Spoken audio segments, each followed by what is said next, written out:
Hey guys, how are y'all doing? Welcome back to my channel. I feel like it's been a bit since I filmed. I was on kind of a roll with filming, getting out, at least 2 videos a week. And then last week I got sick. I got a pretty nasty head cold. I'm still kind of sick. I got a lot of junk going on in my sinuses, but I am on the mend and feeling a lot better than I was. So I just went to the library recently and picked up some books I thought I would show you guys. Some of these I've already read and absolutely love, so I kind of want to gush a little bit, but let's go ahead and talk about these books. Okay, so I am doing the March Mystery Madness, so I'm really trying to focus on mystery, thriller-ish type books this month, and I was looking through what I had on my Scribd account and saw that I had saved the Wayward Pines series by Blake Crouch, and it was described as a mystery slash thriller slash supernatural. So I was like, hey, that sounds fantastic. So I started with the first book. I've already finished this. It's called Pines. And then I went straight into the second book, which is called Wayward. So like I mentioned, I saw these on my Scribd app, and that's how I read them. I actually listened to both of these on there, but I do like to have a physical copy of the book while I'm listening to a book, because I like to move the bookmark in the book, because it makes me feel like I'm actually reading the book when I'm just listening to it. So I was lucky to pick up all 3 that were in the series. So I also have the third book called The Last Town. And I'm pretty sure I'm gonna get into this one today. The second one ended on such a cliffhanger. I am on pins and needles right now. I will just give the tiniest of synopsis for the books, because so much of the story is a spoiler. But anyway, the first book starts out with a man named Ethan who works for the Secret Service. He wakes up in this town called Wayward Pines in Idaho, and he's all like bruised and beaten, and he's not sure what happened to him. He doesn't have his memory.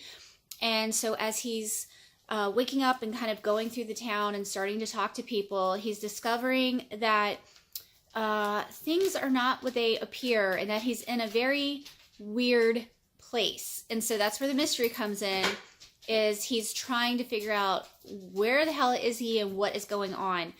It is very fast-paced. There's a lot of action. There's survival elements. I would say there's horror in this book. There's horror elements, definitely, because there are some parts that are really scary. The only thing I find kind of weird is that it was described as being supernatural. And so far in the first 2 books, there are no supernatural elements in this. It's sci-fi, which I was pleasantly surprised by, because I'm trying to get into sci-fi. The thing that they put on the spine of the book, the little sticker for the category, it says mystery. It's definitely a mystery. Mystery, thriller, horror-ish, sci-fi. That's how I would describe these. While I was at the library, I just kind of wandered around, and I picked up 2 other books. One is this chunker. It's really big. It's called The Best of the Best Horror of the Year. It's edited by what's her name? Ellen Datlow. I just had a book recently from the library that was edited from her, and it was all ghost stories.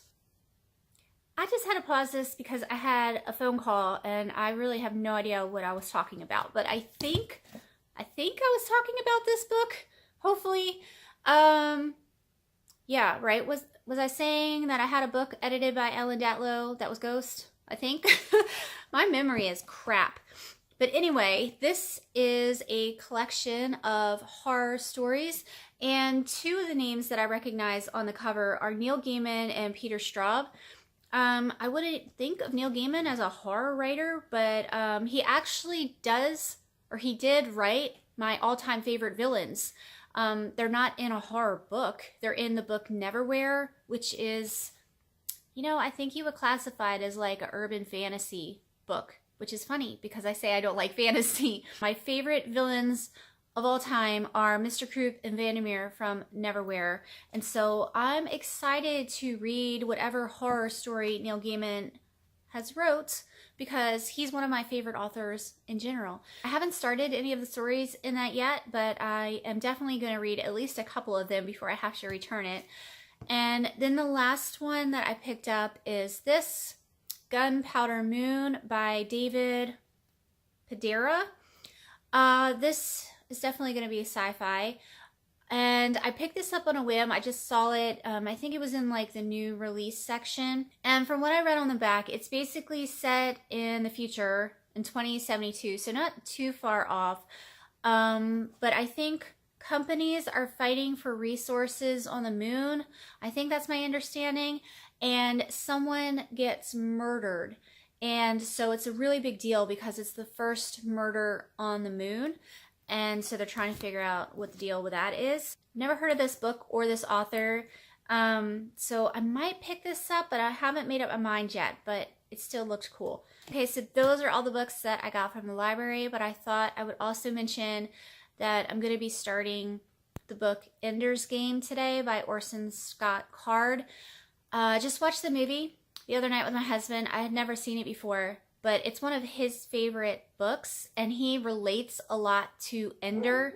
Apparently they went through some similar things when they were kids, or when my husband was a kid. He just really relates to Ender. So we're going to be reading the book together. He's already read it, I'm sure, multiple times, because he's the type of person who reads his books a lot. So yeah, we're going to be listening to that together. We're going to start it today, and hopefully I can sucker him into maybe a discussion video about Ender's Game. So yeah, I'm excited about that. I'm really looking forward to really getting more into the sci-fi stuff. Been watching a lot of sci-fi movies on TV, and I'm really loving it. So that's all I've got for you guys. I hope you all are having a great week and you're not sick, and I will see you all soon. Bye.